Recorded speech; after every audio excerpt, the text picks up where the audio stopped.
लोकसभा चुनाव में उत्तर प्रदेश में मिली बीजेपी को शिकस्त के बाद यूपी में बीजेपी पर कई सवाल खड़े हो गए थे कि आखिर बीजेपी की हार का सबसे बड़ा कारण क्या है।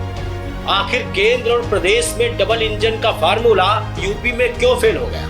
कानून व्यवस्था और जीरो टॉलरेंस नीति के नाम पर योगी का कोई भी एक्सपेरिमेंट क्यों एक्शन के साथ रिएक्शन दे गया। ये कुछ ऐसे सवाल हैं जिनका जवाब ढूंढने के लिए बीजेपी की कोर कमेटी की तमाम बैठकें हुई, बवाल भी हुआ, मान मुनव्वल का दौर भी चला। नौबत यहां तक आ गई थी कि ओबीसी के पुरोधा बनने वाले बीजेपी की आंखों के दो तारे ओम प्रकाश राजभर और डिप्टी सीएम केशव प्रसाद मौर्य योगी को आंख दिखाने लग गए थे। लेकिन गोरखपुर जाकर आरएसएस की नर्सरी में गुरु मंत्र सरीखे संजीवनी बूटी को लाकर योगी ने जो रिफॉर्म दिखाया उसका परफॉर्म अब लोगों के सामने आने वाला है।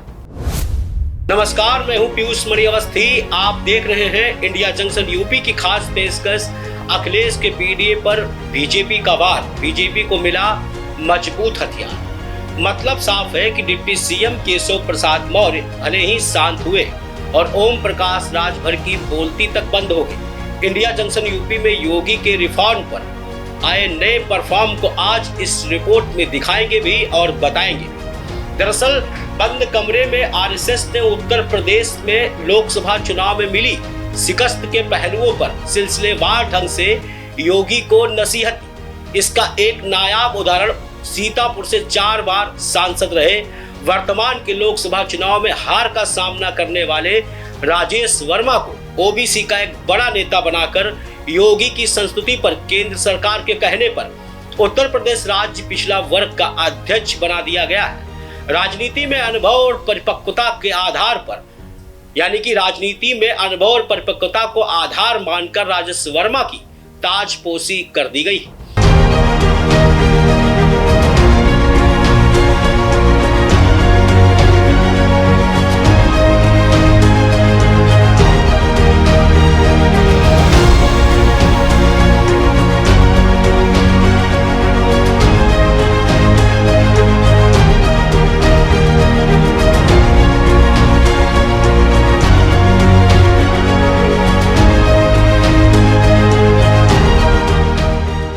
योगी आदित्यनाथ ने एक तीर से 2 नहीं बल्कि 3 निशाने कर डाले।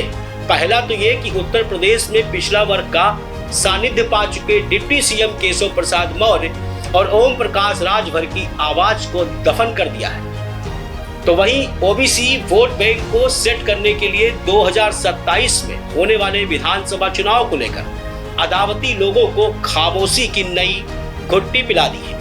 और तीसरा निशाना राजेश वर्मा जैसे दिग्गज नेता को इतनी बड़ी उपाधि देकर केंद्र की सत्ता को अपने पक्ष में ला दिया है। विवादों से परे सीनियर लीडर राजेश वर्मा का ये पदार्पण निश्चित तौर पर 2029 के लोकसभा चुनाव में एक रामबाण की तरह काम करेगा। तो ये तो थी बात योगी की उस पॉलिसी की जिसके जरिए योगी ने अंदर खाने चल रही राजनीति को तगड़ा जवाब देकर अपनों के मुंह बंद कर दिया।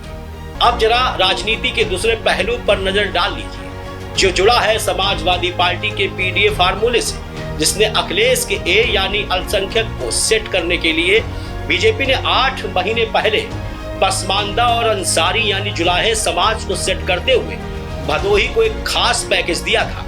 प्रादेशिक स्तर पर बड़े बड़े सम्मेलन कराए थे। दानिश अंसारी को अल्पसंख्यक मिनिस्टर और भदोही का प्रभारी बनाकर मुस्लिम वर्ग को अपने साथ आकर्षित कर लिया था। और उससे पहले रामनाथ कोविंद और द्रौपदी मुर्मू जैसे नेताओं को देश के सर्वप्रथम नागरिक यानी राष्ट्रपति की उपाधि देकर मायावती जैसी दलित नेताओं की बोलती बंद कर दी थी, जिसका खामियाजा मायावती की बसपा को 0 सीटें मिलकर भुगतना पड़ा।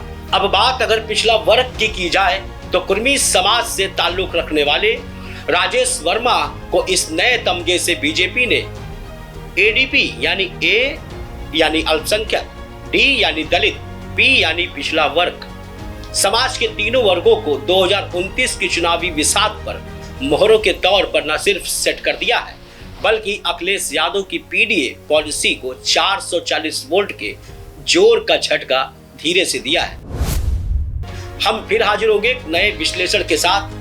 अगर आपके पास भी है कोई ऐसी खबर जिससे हो सके सरकार का सरोकार, तो भेजिए सीधे हमारे पास। और हमारे चैनल को लाइक, शेयर एंड सब्सक्राइब करना ना भूलें और देखते रहें इंडिया जंक्शन यूपी।